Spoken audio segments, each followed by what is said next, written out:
ಈ ತಿಂಗಳಿನಲ್ಲಿ ಮುಂದಿನ ತಿಂಗಳಿನಲ್ಲಿ ತುರ್ತಾಗಿ ಒಂದು ಸಾಮಾನ್ಯ ಸಭೆ ಕರೆದು ಅನೇಕ ಸದಸ್ಯರಿಗೂ ಸಮಸ್ಯೆಗಳಿರುತ್ತೆ, ಊರ ಬಗ್ಗೆ ಚಿಂತನೆ ಇರುತ್ತೆ, ಆಮೇಲೆ ಬಂದಿರೋ ಗ್ರಾಂಟ್ಸ್ ಬಗ್ಗೆ ಯಾವ ಥರ ಹೋಗಿದೆ ಹಿಂದೆ, ಅದಕ್ಕೆ ಯಾವ ಥರ ಸೆಟಲ್ ಮಾಡಬೇಕು ಅಂತ ಕೆಲವು ಸದಸ್ಯರುಗಳಲ್ಲಿ ಇದೆ. ದಯವಿಟ್ಟು ತಾವು ಏನು ಬಜೆಟ್ ಕರೆದಿದ್ದೀರಾ ಅದಕ್ಕೆ ತಕ್ಕಂದಾಗಿ ಸಾಮಾನ್ಯ ಸಭೆ ಕರೆದರೆ ಭಾಳ ಸೂಕ್ತ.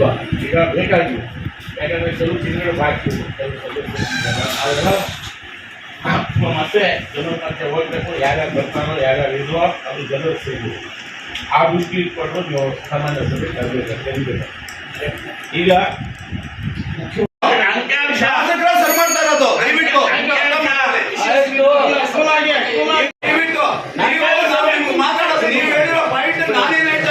ಅರ್ಥ ಮಾಡ್ಕೊಳ್ರಿ.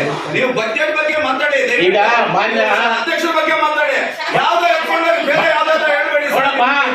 ನನ್ನ ಅಭಿಪ್ರಾಯ ನಾನು ತಿಳಿಸಿದ್ದೀನಿ. ಅಭಿಪ್ರಾಯ ನೀವು ಈ ವರ್ಷಕ್ಕೆ ಉಳಿತಾಯ ತೋರಿಸಿದ್ದೀರ, ನಾವು ಎಲ್ಲ ಸದಸ್ಯರು ನಿಮಗೆ ಅಭಿನಂದನೆ ಹೇಳ್ಬೇಕು. ಯಾಕಂದ್ರೆ ನಮ್ಮ ನಗರಸಭೆ ದಿವಾಳಿ ಆಗಲಿಲ್ಲ ಅಂತೇಳಿ ಇದು ಕಾರಣ.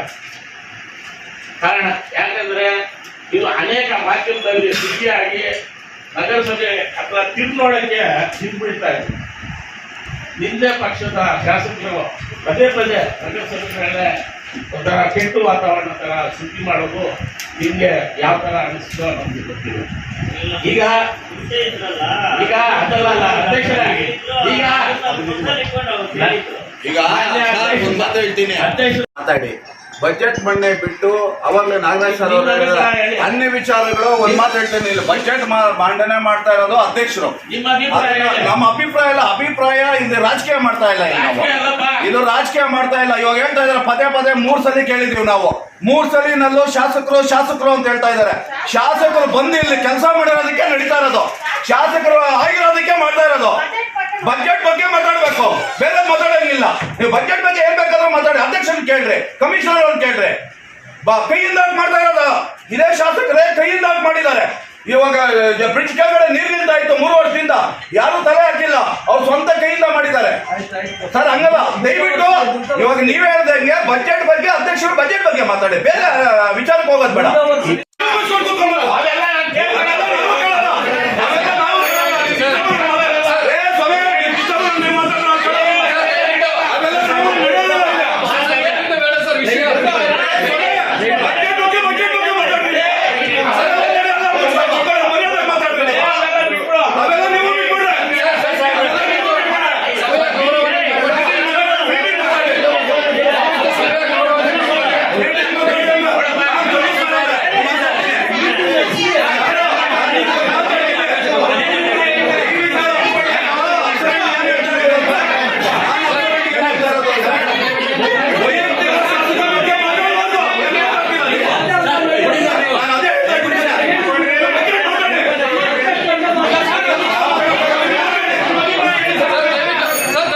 ದೀಪಗಳು ಹಾಕುವಂತವ್ರು ಯಾಕೆ ಹಾಕೋದಿಲ್ಲ? ಪ್ರತಿಯೊಂದು ನಮ್ಮನ್ನ ಯಾಕೆ ಹೇಳ್ತಾರೆ?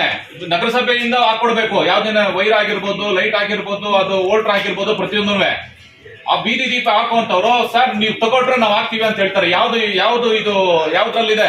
ಯಾವ ನಿಮ್ಮ ಇದ್ರಲ್ಲಿದೆ?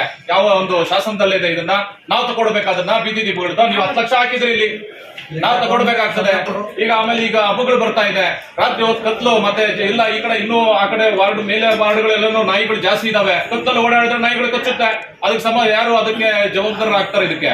ಸೊ ಆ ಕಾರಣಕ್ಕೆ ಏನ್ 10 ಲಕ್ಷ ತೆಗೆದಿದ್ರಿ ಅದನ್ನ ಕರೆಕ್ಟ್ ಆಗಿ ಇಂಪ್ಲಿಮೆಂಟ್ ಮಾಡಿ, ಕರೆಕ್ಟ್ ಆಗಿ ಬೀದಿ ದೀಪಗಳನ್ನ ಸರಿಪಡಿಸಿ. ಇದು ಒಂದೇದು.